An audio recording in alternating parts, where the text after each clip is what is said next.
Greetings, everybody. First thing I have to say in this video is my name is Jenny Wren Unedited, and the unedited part has many meanings.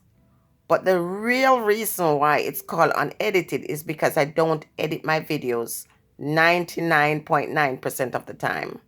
So sometimes when I'm speaking, I will say something and I leave off my ing or my ed, or I might say a word a particular way and it stays in the video because it's not edited. Okay? The only time I edit my video is if I go out. I'm not a vlogger. So when I go out and I might take clips just to share a little part of my day with you, I put those together. That's the only time.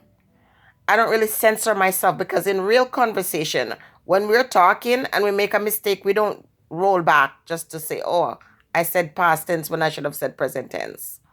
This is not some thesis that I'm presenting for a PhD, in my opinion. It is just having a real conversation with real people. Okay? All right. So we understand each other. That's not to say that in the future that I wouldn't spend money getting editing software and getting this and that, but it's not necessary. I really personally feel that whatever message I have to share with you, it doesn't need all no fancy work around it and no trimmings.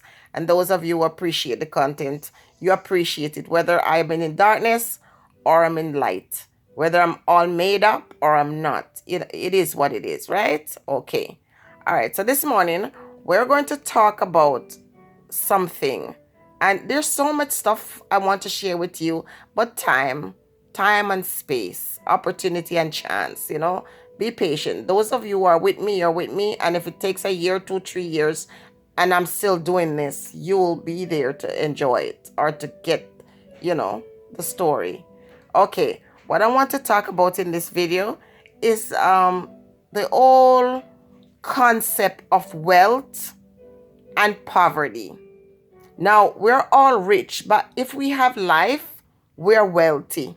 If we have good health, that is wealthy. Wealth really isn't about material possessions. Wealth really is about life and, nature. That's where true wealth comes from. But if we're going to talk about wealth in the man-made sense of wealth, material possessions or whatever, please understand that there's a group of people or a society of people that decides that, okay, from long time, from ancient time, that we will control the wealth, and it is usually a small amount of people, and the massive usually have to serve those who have the wealth. Now, the wealth doesn't belong to them. The wealth belongs to the entire earth, the entire world, if you wish to call it that. But there are always a small group of people who have calculated the benefit of having the wealth so that they can control the masses. So you can have sheep and goats and servants and slaves and so on and so forth. So the whole idea of poverty is an illusion, right? Wealth is real and it's real for everybody, but poverty is an illusion. So let's give some examples. For example, the very wealthy man who owns, real estate across the earth and has millions and trillions and billions of dollars, you can't even count. This person has access to everything, access to healthcare, access to labor, access to you name it, but he doesn't have access to life. Because regardless of all the wealth he or she has to die when the time comes for that body to be perished. Okay? But as we know it, these individuals now have figured out how to say, okay, I will hire you, for example, give you a job, you work 9 to 5 or you work 50, 60 hours a day, and you can barely buy food, you can barely pay your rent, but it keeps you in servitude. So you have to always go back and, the wheel keeps turning, and you see places in the earth where people work harder than anybody else, especially Black people, work so hard because we're built strong physically. Mentally, we're very weak. We are built very strong, and so we keep the machines running and working, and we find ourselves, and not all black persons, mind you, but the majority, and not all, Chinese are rich, and not all white folks are rich. We got poverty everywhere. So it's not about a racial thing. It's about human beings having this wickedness in them to determine that they're going to amass the earth's provision for themselves and have other persons fight and kill each other for it. Do you understand? Now, here's an example. I was in a struggle for a good 3 something years. Someone wanted to force me to live beneath that human dignity. And I said, no, I won't do it. You've heard the story many, many, many times so far. And I resisted, and got to the point where individuals wanted to hold me by the throat, and I held on to their balls. Ladies, sometimes when people try to hold you by the throat, understand that you have 2 hands too, and that they have a soft spot too, so you hold them somewhere where it hurts. I held them by the balls, and they wouldn't let my throat go. I wasn't going to let the balls go. All right. Eventually, they succumbed, and they said, okay, I will release you. What the ones tried to do to the eye is ruin me financially, because I said, I'm not going to allow you to force me to live this way. And so when I held them by the balls, and they realized that the proverbial ball was going to break, they said, okay, then I want to negotiate with you. And this is one of the things that a lot of people don't understand. When people push you against the wall and you've got nothing to lose, you've got to fight back. And when you're fighting back, you can't have fear. You have to say, you are a human being just like myself. If I die, you die too. Or at least I'll go down trying. And so in that determination in my mind, I got to the point where I was now saying, no, you answer to me. And I asked for what I wanted. And, here's the thing. My poverty was not just because of my inaction or because I wasn't doing anything in life to get out of that. It was because someone else had their feet on my neck. This is what a few people in the world does. They put their foot up on the neck of poor people around the earth. And while they're putting their foot on your lifeline, sometimes we just let them. But poverty is not real. It's a created thing. It's a thing. And when you say, oh, I can't do this. Oh, I can't buy a house. I can't buy a car. I can't buy the clothes. I can't send my kids to school. You're saying these things because you have determined within yourself that you don't deserve the things that you need to make you happy. Now, material things necessarily can't make you fulfilled. But for example, money can make your life a little easier, allow you to have access to certain things to make life a little easier. We all can admit that. But the whole idea of poverty, nobody's poor.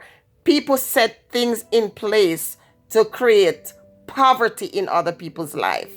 And so when I held them by the balls and I was twisting it, I was ready to break it.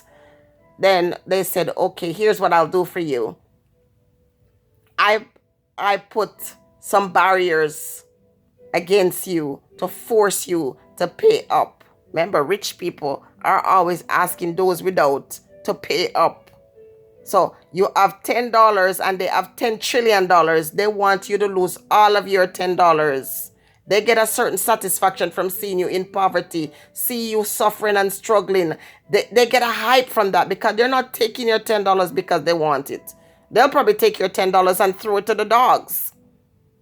If the dogs could play with it and rip it apart. They don't need it. They're just trying to make sure that you stay in your place. And so I am forced to just live in poverty because of what someone else wanted to do to me. But here's the story, this long drawn out story that I'm telling you now. Here's how it ends. These individuals, when I held them in that tender place, they decided, okay, this is what I'll do for you. I will make a phone call and I will have that thing, that discretionary, that terrible thing that is against your name removed. And so now you can be free. You can be free financially to do some of the things that I do. So all of a sudden, I'm no longer poor. Well, I'm still poor, but you know what I mean. All of a sudden, I have more access to material possessions because the thing that they put against my name that was stopping me from renting or purchasing or stopping me from doing anything that I wouldn't be able to do without credit, for example, all of a sudden that's removed. When it's removed, 100 points is restored to me, and all of a sudden I'm able to do this and that. You can't do anything because you're told that you're not in the right financial bracket. So why aren't you there? Why does one person have $100 trillion and someone doesn't have enough money to buy 4 pieces of plywood to nail up and put a roof on top? Why? What's stopping you? Why you have trillions that you cannot count and someone doesn't have enough to pay to buy food to feed their children? Do you hear what I'm saying? Before I end this video, I also want to say that what is happening in Mountain View is just one of those situations where all someone has to do is make a phone call and create what appears to be some kind of chaos when there's really no chaos. This chaos is created. It's a form of diversion. It's a way to stop the joy. See, there's a lot of joy going on in Mountain View, and it doesn't benefit those who have the power to put their foot on your neck. So all that is happening in the Mountain View area is someone saying this has to stop. I predicted that was going to happen, but individuals are so self-involved that they're not listening, they're not thinking, they're not watching the divine guidance. They're just being focused on themselves. It's not a real thing. It's created. So apparently, and I don't know if this is true or not, the conflict has started because of plyboard mix-up. And rival factions are coming against each other because of, give me a break. The ones who have the power to put their foot on the neck of the people, to keep them in poverty, to keep them hungry and poor and angry. They're the ones who are saying we can't have no more of this peace. There will never be peace in the earth because those who are very wealthy rely on rage and disorder and chaos to keep their privileged position. Because the moment they start to see that you don't need them and that you can create happiness for yourself and you can work together as a community, they're not having that. They will not have that. Poverty is an illusion. It's not real. No one has to be poor. No one has to be hungry. No one has to be homeless. But we all have to die. That's the only thing we have no control over. And even when we die, it is only physical because we live spiritual. Stay blessed, everybody. Take a careful note about what I just discussed in this message and understand that a small group of people will always benefit. Always make sure that they create chaos and destruction in the lives of many. And if the mass would understand that and find and seek out the few who wish to keep you in this low frequency or low vibration, then you'll be able to come together as a group and do what is necessary to free yourselves. Stay blessed, everybody.